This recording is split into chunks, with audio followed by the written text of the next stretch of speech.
안녕하십니까. 거꾸로 투자하는 쇼킹 부동산입니다. 부동산 시장의 큰 변화, 3월에 무슨 일이 시작해 보겠습니다. 자, 어느덧 2021년도 1분기가 끝났습니다. 한 살 더 먹은 나이가 적응 안 되는데 벌써 4월이네요. 자, 3월에 부동산 시장에서 어떤 변화가 있었는지 정리를 드리고요. 4월달 전망도 같이 진행을 해보겠습니다. 자, 3월달은 큰 변화가 있었어요. 2월까지 급등했던 매매가율 지수가 3월부터 하락세로 전환했습니다. 수도권 지역 같은 경우는요, 월간 통계 기준으로 1.17%까지 올라갔었는데, 어이구야, 이번 달에 봤더니 0.96%로 소폭 하락했고요. 서울 지역도 0.51에서 0.38로 크게 둔화가 됐습니다. 전세 가격 상승률도 둔화가 되면서 인천 지역을 제외하고는 조금 안정된 모습이 나타나고 있습니다. 물론 그렇다고 가격 떨어진 건 아니고요. 쉴 새 없이 신고가 찍고 있다가 그 신고가 찍는 속도가 좀 둔화됐거나 아니면 신고가 행진이 좀 멈췄다, 이 정도 수준에서 받아들이시는 게 좋을 것 같아요.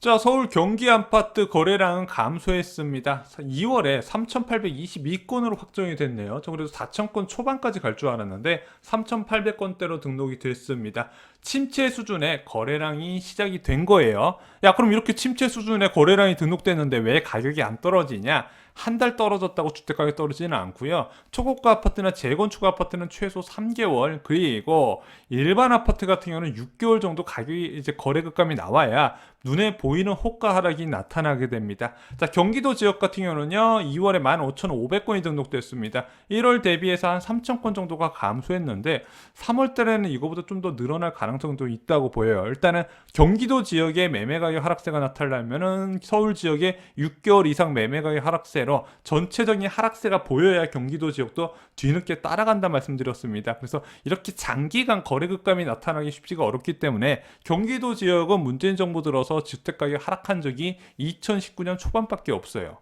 자, 서울 아파트 거래 침체가 결국에는 매물 증가로 나타나고 있습니다. 아실에 따르면요, 2월 28일 날 7만 8천 건이었던 서울 아파트 등록 건수가요, 8만 7천 건으로 9천 건 가까이 등록했고요. 10만 건이었던 경기도 지역의 매물 등록 건수도 11만 건까지 크게 증가를 했습니다. 전반적으로 10% 수준으로 이상 증가했다는 부분이죠. 그래서 매물이 지속적으로 쌓이고 쌓여야 그 안에서 급매물이 나오게 되는 것이고, 주택가격 하락은 이 급매물 간의 가격 경쟁으로 떨어진다 말씀드렸습니다. 그러기 위해서는 거래 급감이 장기화가 돼야 된다는 거죠. 자, 또한 3월에 발표된 대출 금리는 큰 변화가 없었습니다. 2월 중 금융기관 가중평균금리 한국은행 발표 자료를 보면요, 가계대출 금리가 2.83에서 전월 이번 달 2.81로 오히려 하락한 모습이 나타났습니다.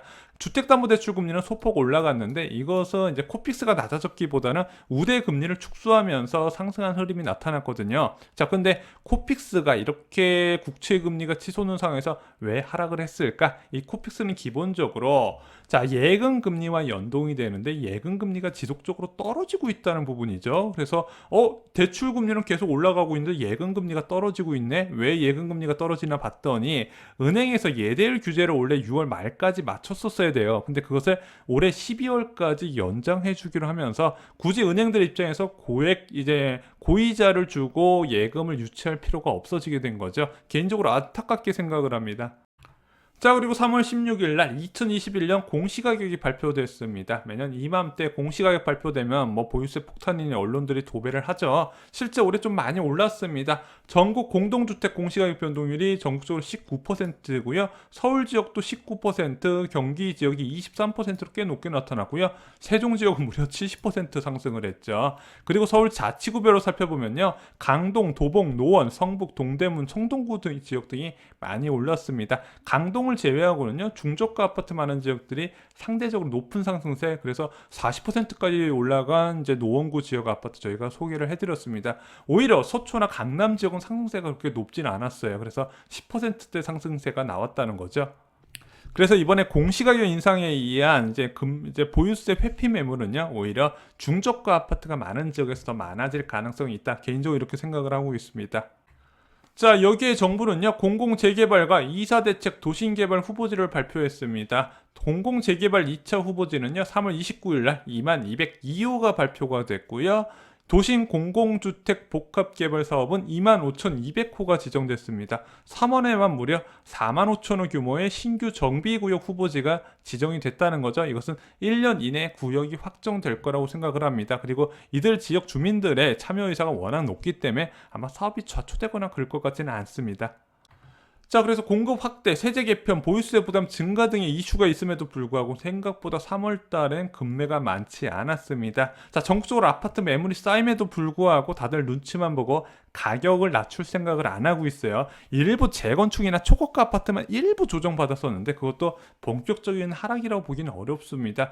왜냐면은 여전히 많은 집주인들이 야, 이거 3월, 4월에 일시적인 조정이 있을 것이다 이렇게만 판단하고 그 이에 올라갈 가능성에 대해서 여전히 굳게 믿고 있거든요. 왜냐면 과거에도 3, 4월 달에 조정이 있고 5월 이후에 급등 패턴이 이번에도 반복될 것이다 믿는 부분이죠.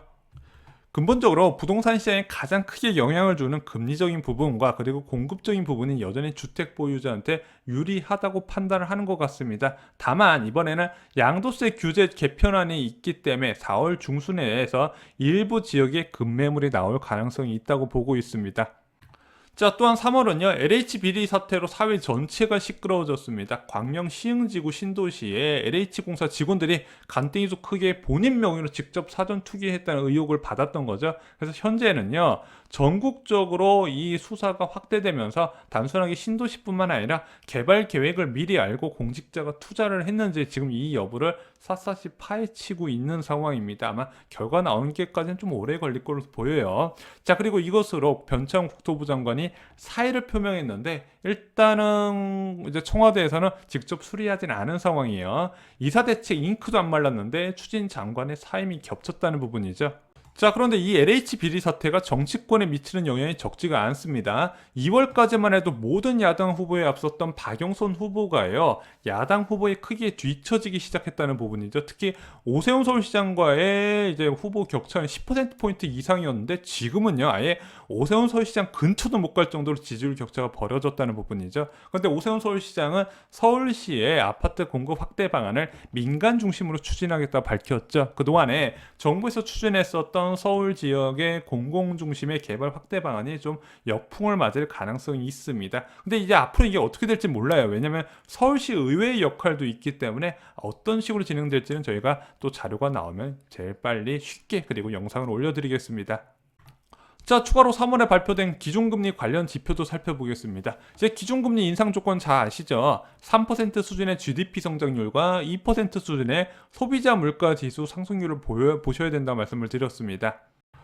자, 먼저 GDP 성장률 관련 지표를 보겠습니다. 오늘 발표된 3월 수출입 실적에서 전년 동기 대비 무려 16.6% 상승한 것으로 나타났습니다. 역대 3월 중 최고치를 기록을 했대요. 그래서 IMF에서는 이 수출 실적 호조세에 따라서 한국 경제 성장률 전망치를 3.6%로 1월 발표치보다 0.5%포인트 높게 잡았습니다. 그래서 제가 볼 때는요, 금리 인상의 첫 번째 조건인 성장률 조건은 올해 100% 충족을 할 것 같아요. 그럼 올해 100% 충족한다고 바로 기준금리 올릴까요? 그렇지는 않습니다. 올해뿐만 아니라 내년도 좋은지 봐야겠죠. 그래서 내년 성장률 전망치가 중요하다 말씀을 드렸습니다. 자, 일단 올해는요, 물가 상승률만 잘 나오면 돼요. 성장률은 뭐 뒷받침 될 것 같은데 2월에 발표된 소비자 물가 지수가 1.1%였습니다. 자, 물론 이게 작년 1월 이후에 가장 높은 수치를 기록한 건 맞아요. 그래서 이제는 앞으로 얼마나 올라갈 것인가를 이제 관심 있게 봐야 되는데 3월 소비자 물가 상승률이 내일 발표가 됩니다. 내일 8시에 발표가 돼서 제가 영상을 올려드릴 겁니다. 예측치, 시장 전망치는 1.4%인데 그 수준에서 나올지 아니면 예측치보다 더 높을지 지금 최근 2달 동안은 예시장 전망치보다 더 높게 나왔거든요. 그래서 이 내용도 나오면 좀 상세하게 말씀을 드리겠습니다. 근데 개인적으로는요, 2월 생산자 물가 지수가 높게 나와서 향후 물가 인상 가능성 좀 높다고 보고 있어요. 2월에 생산자 물가 지수가 2%를 기록했습니다. 2018년 11월 이후에 최고치예요. 근데 이게 지금 대한민국만 그런 게 아니라 중국도 동시에 나타나고 있거든요. 그래서 이게 이제 원자재 가격 인상 요인이 생산자 물가 인상 요인으로 작용되고 있고요. 이 생산자 물가 요인, 인상 요인이 소비만 돌아오면은 소비자 물가 상승률까지 이어질 것이다. 이렇게 보고 있는 부분입니다.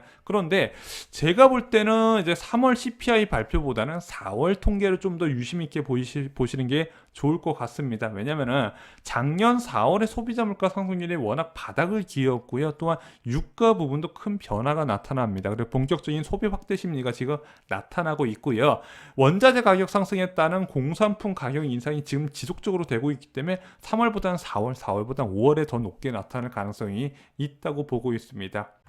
자, 현재 한국은행에서 전망하는 올해 한국 성장률과 CPI 지수 보면은요, 일단 GDP 성장률은 3%를 잡고 있고요, CPI는 1.3%의 물가 상승률을 예상하고 있습니다. 이게 2월 발표치인데 벌써 이주환은행 총재가 한 달도 안 돼서 이 소비자 물가 상승률이 여기서 더 높아질 수 있다고 언급을 했습니다. 그래서 올 하반기에 이 성장률과 CPI가 예상치보다 많이 뛰어넘으면요, 조기 금리 인상도 가능하다고 보고, 만약에 조기 금리 인상한다면은 10월이나 11월이 유력하다 말씀드렸습니다. 하지만 부동산 시장이 지속적으로 영향을 주려면 적어도 2차례 인상은 단기간에 나와야 되거든요. 그래서 제일 좋은 게 11월에 한 차례 오르고 내년 2월이나 3월 중에 추가 인상하는 게 낫지 않냐? 그러면 부동산 시장이 그때부터 고점을 찍고 하락할 가능성이 있다. 이 부분을 많이 언급을 드렸습니다. 자, 그럼 4월 부동산 시장은 어떻게 될까요? 일단 4월 부동산 시장은 두 가지 이슈가 있습니다. 첫 번째, 수도권 11만호 추가 신규 택지 지정이 있어요. 이거 취소되나 했더니 LH 사태에도 불구하고 정부가 공급 확대 신호를 주기 위해서 추진하기로 했습니다. 여기에 더불어서 DSR 신용대출 규제 강화 방안이 나와요. 신용대출뿐만 아니라 이제 비주택 담보대출에 대해서도 아마 규제가 강화될 것 같은데, 주택시장도 영향을 받겠지만 제가 볼 땐 지금 한창 거품 형성이 심하게 일어나고 있는 꼬마 빌딩 시장이 아마 이 DSR 신용대출 규제 강화 방안에 영향을 받을 거라고 생각합니다. 그래서 4월 달에도 거래 감소는 지속될 거로 보이고요. 실질적으로 4월 한 중순 정도 되면은요, 일부 단지에서 급매물이 나올 가능성이 있다. 지난 시간에도 말씀을 드렸습니다. 이상으로 쇼킹 부동산 마칩니다. 좋아요, 구독, 공유 꼭 부탁드립니다. 감사합니다.